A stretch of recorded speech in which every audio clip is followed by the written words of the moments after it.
See on minu lapsepõlve mälestus. Minu teema, kuule. Ta. Sa ei kuule ka, sa ainult joonistad.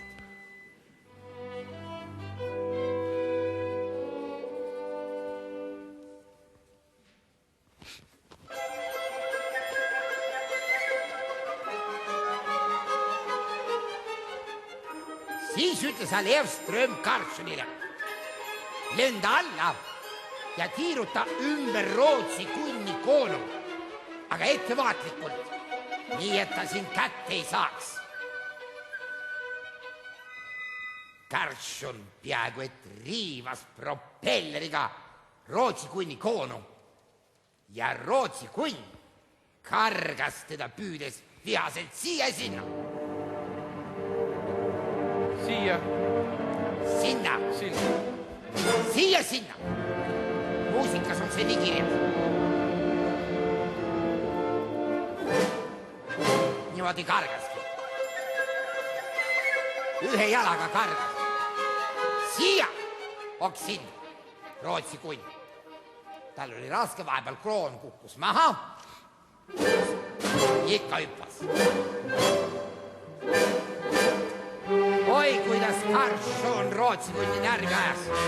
Kuidas Rootsi kunn tahtis Karlssonit kätte saada, aga Karlsson oli osav ja Rootsi kunni hammas lihtsalt ei hakanud tema peale.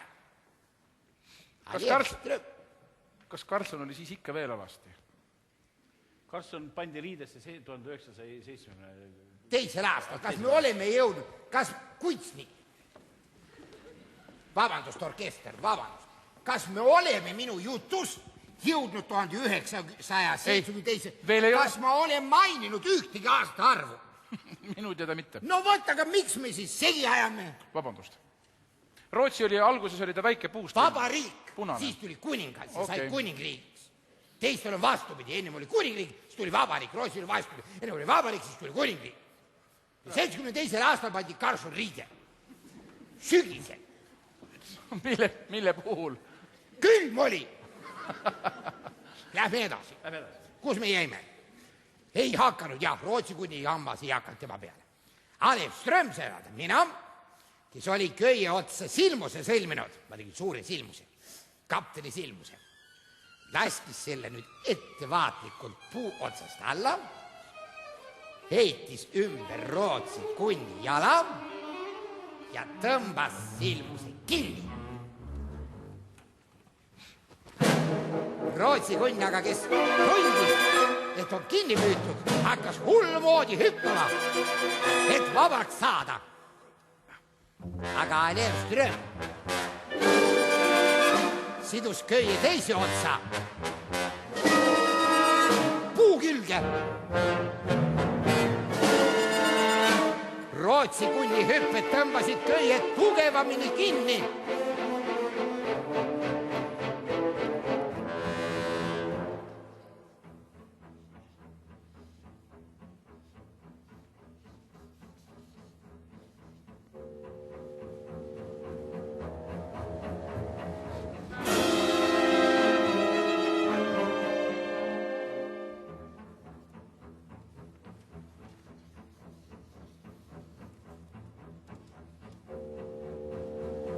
Aga samal ajal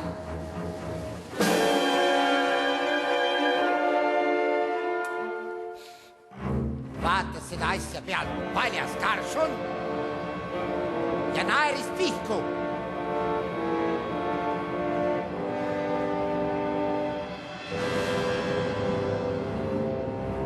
Aga miks sa Karlssoni kiilaka tegid? Ise ütlesid, et alasti. Ta oli alasti, ta ei olnud kiilakas. See on kaks eri asja. Võib olla riides ja kiilakas, võib olla alasti ja juuksed peas. Nii on okei või? Nii on bro. Bro. Nii. Ja siis, mis juhtus? Üllatus, üllatus. Tulid metsast välja, Rootsi metsast jälle välja, egiptlased. Nad ajasid vaaraode jälgi ja lasid muudkui puksu. pidi vana komme olema. Kui vaarao jahile lähed, lase puuks. See peletab vastas ära ja vaara on sinu.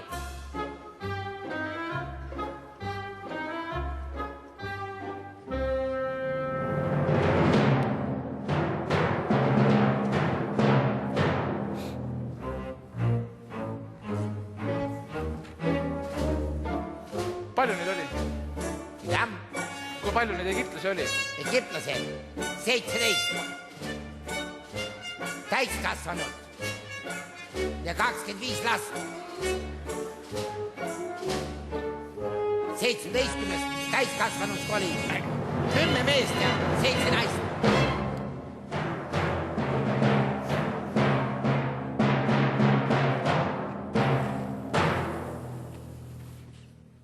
Rahu.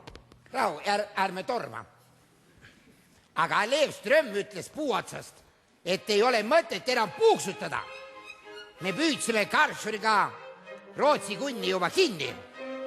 Aidake parem Rootsi kunn Ida-Berliini loomaaeda viia.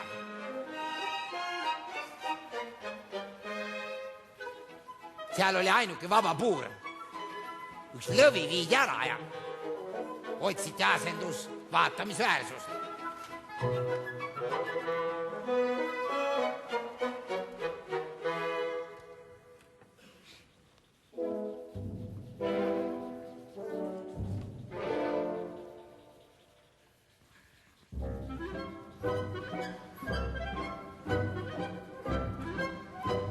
Ja nüüd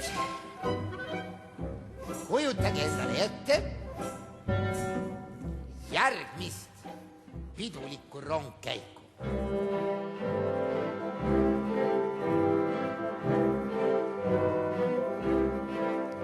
Kõige ees kõnnin mina,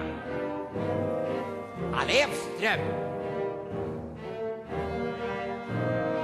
Minu järel tuleb Svensson varastatud Volvoga.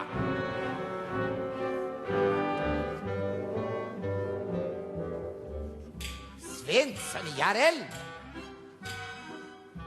257 Faluni vaest.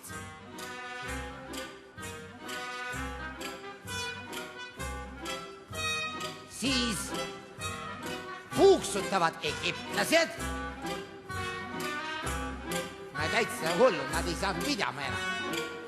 Ma ütlesin küll, meil on käes Rootsi, ikka lasid. Egiptlaste järel tulid malmülitsid. Ma ei tea, kus kohas. Lihtsalt olid üks hetk oli kohal ja käisid rongkäid.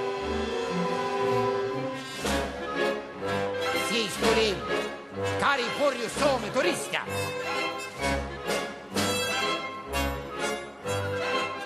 Soome purjus turistide järel tuli Mart Viisitam.